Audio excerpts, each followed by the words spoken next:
இந்த மார்த்தாள் பற்பல வேலைகளை செய்வதில் கவலையாட்டாள். இன்னைக்கு பொம்பளைங்களுக்கு நிறைய கவலை, ஆம்பளைங்களுக்கு கவலையே கிடையாதா? இருக்குது. எங்களுக்கு கவலை இருக்குதான் தான் தலையில் ஒன்றுமே இல்லை. ஆனால் நாங்கள் கவலை என்ன செய்கிறோம்? போனால் அவ்வளோதான். ஆனால் நீங்கள் உள்ள வைக்கிறதுனால உங்களுக்கு தான் இருக்குது, அது இன்னும் அடர்த்தியாக வளர்ந்துக்கிட்டே இருக்குது. நாங்கள் போட்டோ விட்டுடுறோம். எனவே இவளுக்கு கவலை, ஐயோ இத்தனை பேர் இருக்காங்க, இவ்வளோ சமையல் செய்யணுமே, இத்தனை சாப்பாடு செய்யணுமே, இத்தனை பொரியல் செய்யணுமே, இத்தனை வறுவல் செய்யணுமே. தேவனுடைய பிள்ளைகளை, உன்னுடைய தேவனுடைய பாத்திர விசுவாசத்தோடு அமர்ந்து விடுவாய் என்றால்,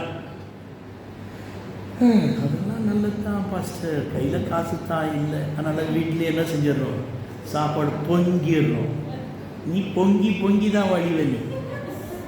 நீ தேவ சமூகத்தை முழங்கால் பண்ணிட்டு ஜெபித்து காத்திருப்பா என்றால் நீ ஆர்டர் பண்ண வந்துடும். என்ன சொல்றாருன்னா பாருங்க, இதை விசுவாசிக்கிறாயா? ஒரு கொஸ்டின் போடுறேன், கேள்வி கேட்கிறேன்.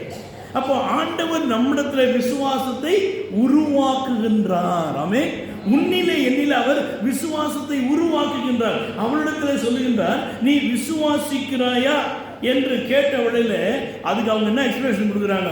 ஆமாம் ஆண்டவரே, நான் விசுவாசிக்கிறேன், உயிர்த்தெழுதல் இருக்குன்னு தெரியும். அந்த நேரத்தில் என் தம்பி, இது யார் சொன்னது? ஏன்னா கிச்சன்ல இருந்து இருந்து இருந்து இருந்து அது ஆஃப் பாயில். எவ்வளோங்க? ஆமாம், நிறைய பேர் இப்படி தான் ஆஃப் பாயில். அங்கே இது சொன்னால் அதுக்கு ஒரு கரெக்டாக ஒரு வசனம் சொல்லிடுவாங்க. நம்ம வசனம் தானே சொன்னாங்க, உயிர்த்தெழுதல் மறுபடியும் வருவான்னு சொல்லி. தேவனுடைய பிள்ளையே ஃபுல் பாயில் இருக்கணும். நம்முடைய வாழ்க்கையிலே விசுவாசம் என்பது பூரணப்பட வேண்டும். என்னதாவது பூரணப்பட வேண்டும். அது பூரணப்படுவதற்கு அந்த மரித்தாலும் பிழைப்பான் என்று சொல்லுகின்றார். என்னங்க? அப்ப மரித்தவன் என்ன செய்வாங்க? அடக்கம் பண்ணுவாங்க. ஐயா, நாக்கு அடிச்சிடும்.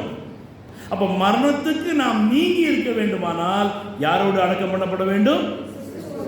எனவே நான் என்பது கிறிஸ்து, கிறிஸ்து என்பது அடக்கம் பண்ணப்படுதல்.